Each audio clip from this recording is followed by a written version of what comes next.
Bonjour à tous et bienvenue dans ce hors-série de la Formule Longévité. Vous savez, cet épisode où vous nous posez une question et notre expert y répond. Je suis Marine Sanclemente et je suis accompagnée de Robin Ménage, le directeur scientifique des cliniques Buchinger. Et aujourd'hui, on va parler café. Est-ce que boire du café pourrait nous faire vivre plus longtemps ? Eh ben, on y répond tout de suite.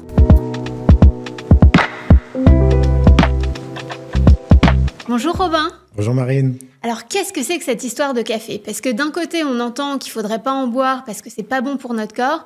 Et de l'autre, on voit que certaines études nous disent qu'on pourrait gagner quelques points de vie. Est-ce qu'on peut y voir clair dans tout ça ? C'est vrai, le café, c'est quand même une des boissons qui est la plus consommée au monde. Et il y a énormément d'études qui montrent que c'est une des meilleures boissons pour la longévité.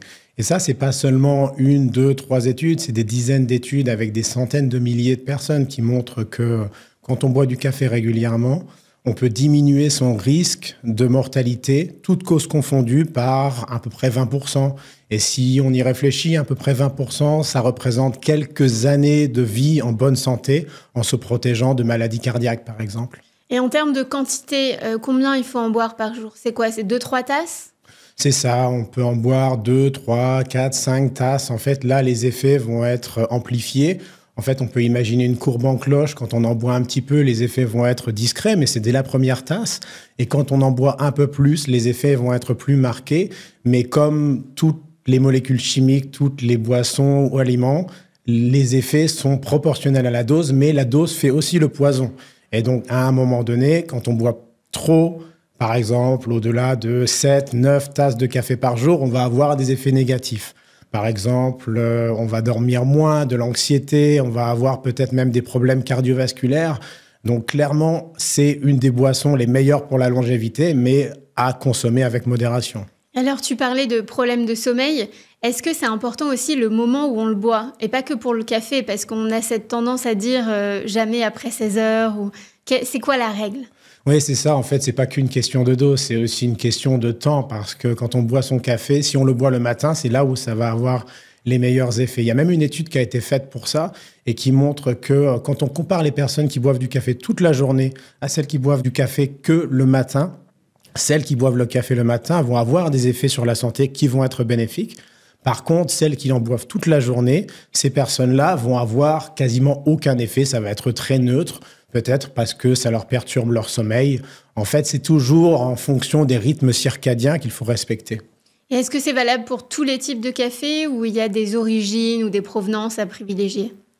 Oui, c'est en fait déjà peut-être que je peux revenir sur ces rythmes circadiens parce que c'est un mot un peu compliqué, parfois c'est pas très clair.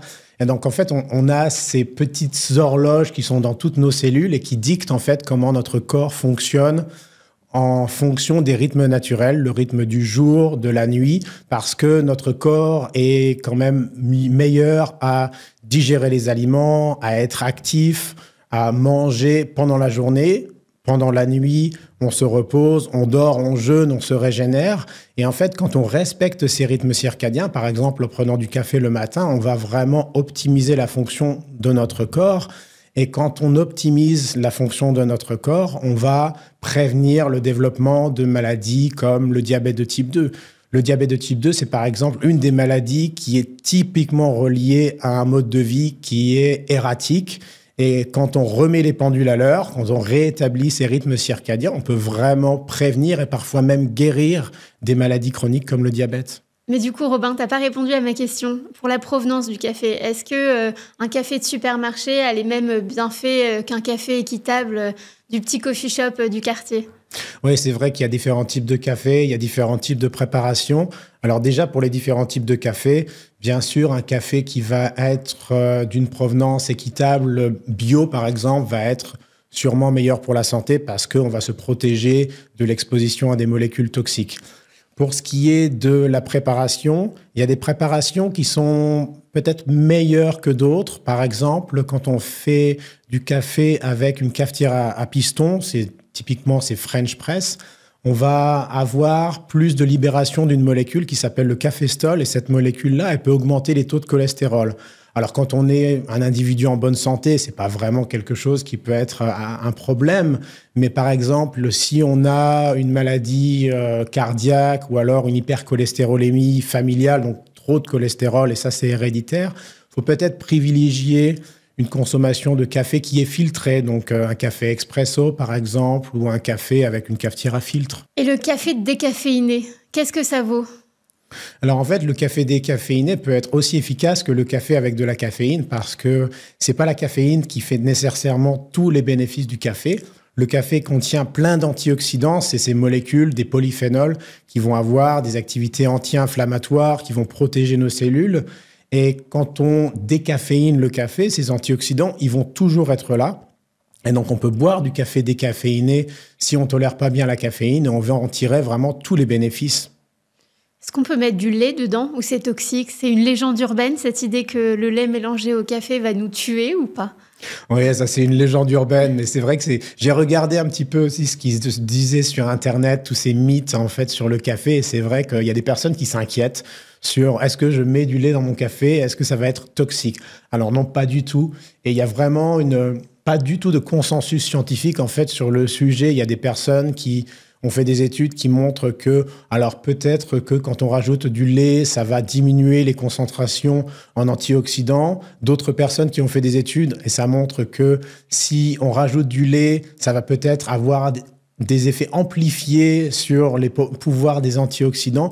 Donc, il n'y a vraiment pas de consensus scientifique, mais clairement, là, il faut avoir un peu de parcimonie. Et quand on rajoute un peu de lait dans son café, c'est vrai que c'est pas toxique.